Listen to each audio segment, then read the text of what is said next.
Want to own a bank? Sounds like the ultimate cheat code. People hand you cash, you lend it out, pocket the spread, and watch your account balance grow on autopilot. That is the basic setup, but here is the catch. The setup costs are brutal, the math can turn toxic overnight, and we have watched legendary Wall Street minds see their multi-decade empires vanish in a single afternoon. So let us bypass the vault and the fancy terms. Let us look at what a bank actually is. Most people think of a bank as a high-tech locker. You drop your money off, they guard it. That is a security box, not a bank. A bank is an asset-generating machine. The second your deposit hits, it goes straight to work. Think of a bakery turning flour into bread. A bank takes your cash and transforms it into mortgages, corporate bonds, and auto loans. And here is the wild part. When a bakery sells bread, the flour is physically gone. But when a bank lends out your money, your online account balance still shows the exact same number. This is fractional reserve banking, and it is how the modern financial system stays alive. If you deposit $100, the bank keeps a tiny fraction and lends the remaining $90 out. That borrower spends it, the receiver deposits it, and the next bank lends out $81. That original $100 easily balloons into $1,000 circulating in the wild. It is pure math, but in March 2020, the Federal Reserve dropped reserve requirements to 0%. Today, they use capital buffers and interest on central bank reserves to keep things in line. The entire machine runs on a single assumption: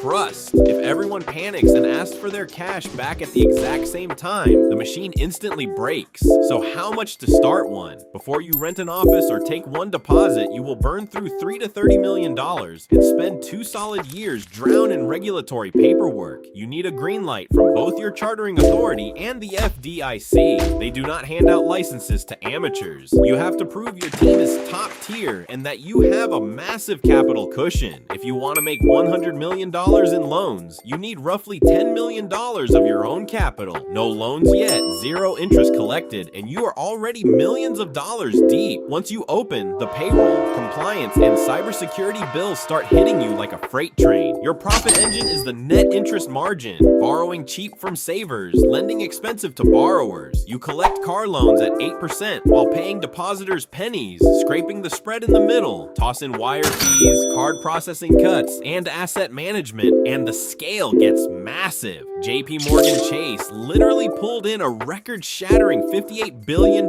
in net profit in 2024. But banking is a highly leveraged game. You are playing with other people's money. If you have $50 billion in deposits and only $5 billion in capital, a 10% drop in assets wipes out your entire cushion. You are instantly insolvent. Confidence is incredibly fragile. Silicon Valley Bank was the 16th largest bank in the US. It was gone in 44 hours. They parked client cash in long-term bonds. When the Fed hiked interest rates, those bonds tanked. When tech startups started withdrawing cash, SVB had to sell those bonds at a massive loss.